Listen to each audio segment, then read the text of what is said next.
है। चिंता मत करिए, आपकी चिंता मत करो, चेहरे की खोल बदल देंगे, इतिहास की क्या हस्ती है, पूरा भूगोल बदल देंगे, पूरा भूगोल बदल जाएगा भारत। लेकिन आप सब छोटे छोटे मामले में, भाई भाई में गला काट मत करिए। साथियों नमस्कार, बहुत बहुत स्वागत है आपका हमारे एटीएस हिंदी न्यूज चैनल में। साथियों, आज की चर्चा के विषय है एक परम पूज्य संत, एक महाराज, संत चोले में राष्ट्रभक्त स्वामी ओम प्रकाश जी, जिनके विचार हैं कि केवल भूमि के किसी टुकड़े को राष्ट्र नहीं कह सकते। एक आचार, एक विचार, एक परंपरा के मानने वाले लोग पुरातन काल से रहते आए हैं, उन्हीं लोगों से मिलकर राष्ट्र का निर्माण होता है। इसी कारण इस देश को हिंदुस्तान नाम दिया गया है। प्रबल जुझारू संगठन ही हमारे देश की सुरक्षा की गारंटी है। स्वामी जी अपने वक्तव्य में आगे कहते हैं कि स्वयं को जानो, क्योंकि स्वयं को जानने के बाद परमात्मा को जानना शेष नहीं बचता है। अच्छा सोचो तो अच्छा होगा, आज नहीं तो कल होगा।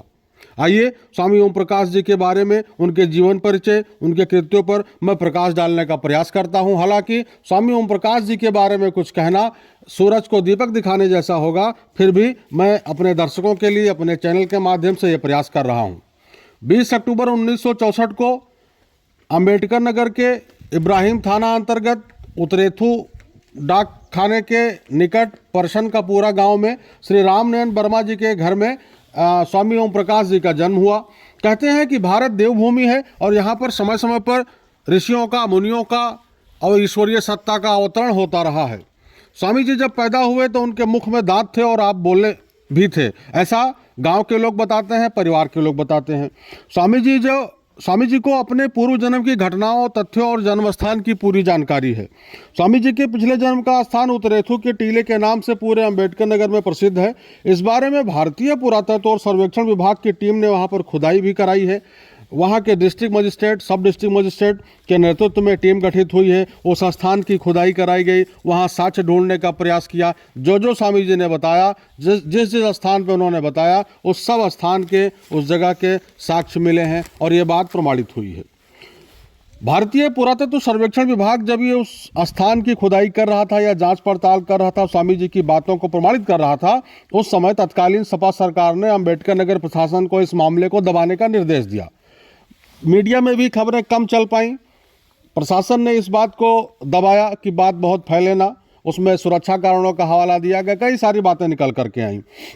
उसी दौरान तत्कालीन स्वास्थ्य मंत्री अहमद हसन ने उस स्थान पर यानी उतरेथू के टीले पर अस्पताल निर्माण की घोषणा कर दी। स्वामी जी को इस बात से संतुष्टि हुई कि मेरे जन्म स्थान पर जो अस्पताल बनेगा, जो हॉस्पिटल बनेगा, उससे लोक कल्याण की बात होगी, जनहित की बात होगी। गांव के लोगों को, स्थानीय लोगों को स्वास्थ्य सुविधाएं मिलेंगी, बेहतर चिकित्सीय सुविधाएं मिलेंगी। इसलिए स्वामी जी ने भी प्रशासन का पूरा सहयोग किया।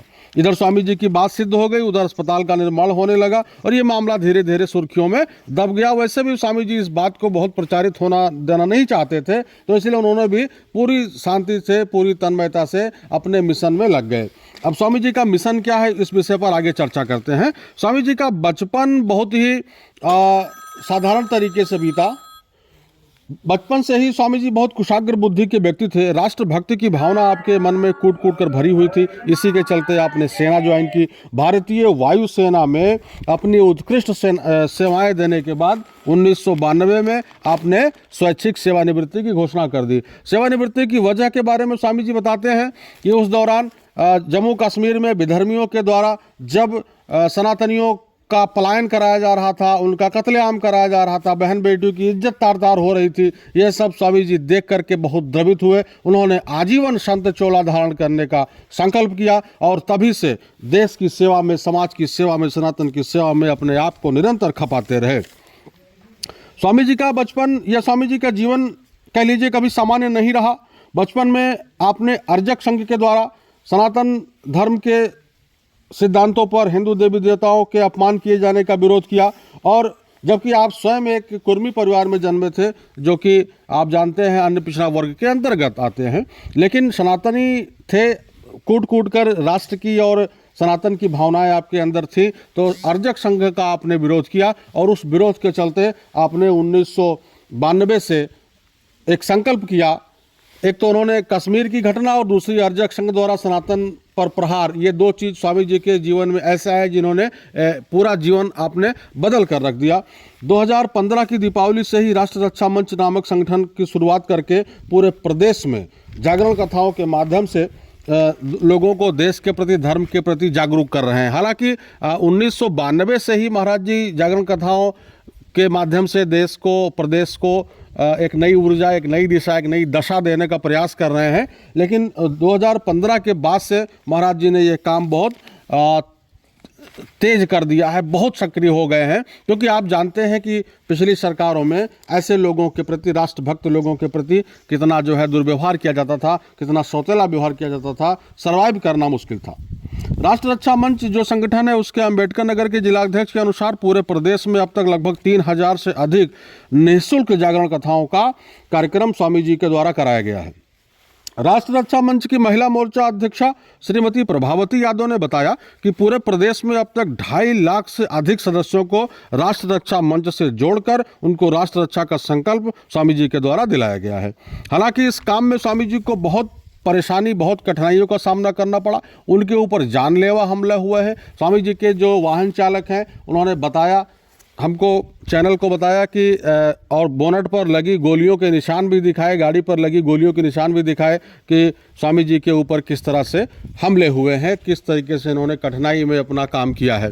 अच्छा, हमले की वजह भी है, कठिनाई की वजह भी है कि अंबेडकर नगर और आसपास के इलाकों में ईसाई मिशनरियों के द्वारा जो हमारे धर्म के लोगों को बरगला करके, बहला फुसला करके दूसरे धर्म में परिवर्तित करा दिया जाता है, उनको स्वामी जी बहुत शांति से, बहुत ही मेहनत से, बहुत कठिनाई से उनको वापस घर वापसी के लिए प्रयत्नशील रहते हैं, करते रहते हैं और लगातार ऐसी घटनाएं होती रहती हैं। तो स्वामी जी इसलिए विदेशी मिशनरियों के हमेशा टारगेट पर रहते हैं।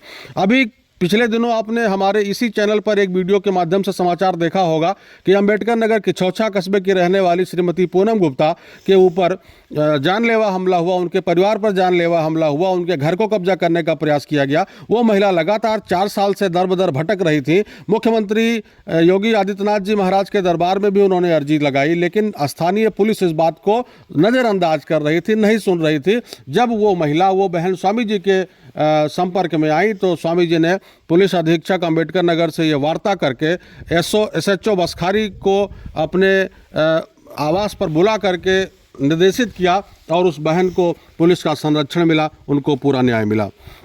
स्वामी जी अपने मिशन को अहर्निश 24/7 उसके प्रति संकल्पित रहते हैं। स्वामी जी की विशेषता यह है कि विलक्षण प्रतिभा के धनी तो है ही, लेकिन आपको क्रोध भी नहीं आता है और अपने आप में बहुत बड़ी बात है। आज हमारे देश में, ये मेरा मानना है कि आज हमारे देश में स्वामी ओम प्रकाश जी जैसे संतों की सख्त आवश्यकता है, जो निरंतर सक्रिय रहकर लोगों में देश प्रेम, ईश्वर भक्ति और राष्ट्र भक्ति की भावना को जागृत किए हुए हैं। स्वामी ओम प्रकाश जी के बारे में और मैं आपको बता दूं कि एक अच्छे वास्तुविद हैं, अच्छे ज्योतिषाचार्य हैं और जागरण कथाओं के माध्यम से देश हित की, लोक हित की, सर्वधर्म संभाव की बातें निरंतर करते रहते हैं। मैं अपने तरफ से आपको ये सूचना देना चाहता हूं कि स्वामी जी का मोबाइल नंबर 9838083517 है। दोबारा सुन लीजिए, 9838083517। एक बार फिर सुन लें, 9838083517 ये स्वामी जी का मोबाइल नंबर है। आपको किसी भी तरह की कोई समस्या है, वास्तु से संबंधित आपकी कोई समस्या है, ज्योतिष से संबंधित अगर आपकी कोई जिज्ञासा है, तो स्वामी जी से इस नंबरों पर निःशुल्क, निस्वार्थ, निसंकोच भाव से संपर्क कर सकते हैं। यदि आपके मन में स्वामी जी के क्रियाकलापों को सुन करके, देख करके सनातन धर्म के प्रति कुछ सहयोग करने की, आर्थिक सहयोग करने की इच्छा है, जागरण कथाओं में प्रसाद वितरण की इच्छा है, तो इसी नंबर पर डिजिटल माध्यमों से आप स्वामी जी को आर्थिक सहायता भी कर सकते हैं, आर्थिक रूप से सहयोग भी कर सकते हैं। स्वामी जी से इस नंबर पर बात भी कर सकते हैं, ज्योतिष की, वास्तु की सलाह भी ले सकते हैं। अन्य किसी तरह की समस्याओं पर भी आप, सामाजिक समस्याओं पर भी स्वामी जी से संपर्क कर सकते हैं। बहुत बहुत धन्यवाद आप सभी का, बहुत बहुत आभार आप सभी का। इस वीडियो को देखने के बाद, सुनने के बाद केवल अपने तक सीमित ना रखें, इसको अन्य लोगों को शेयर करें, फॉरवर्ड करें, चैनल को सब्सक्राइब भी करें। बहुत बहुत धन्यवाद आप सभी का। सभी को पुनः प्रणाम, सादर चरण स्पर्श। जय भारत, जय जय श्री राम।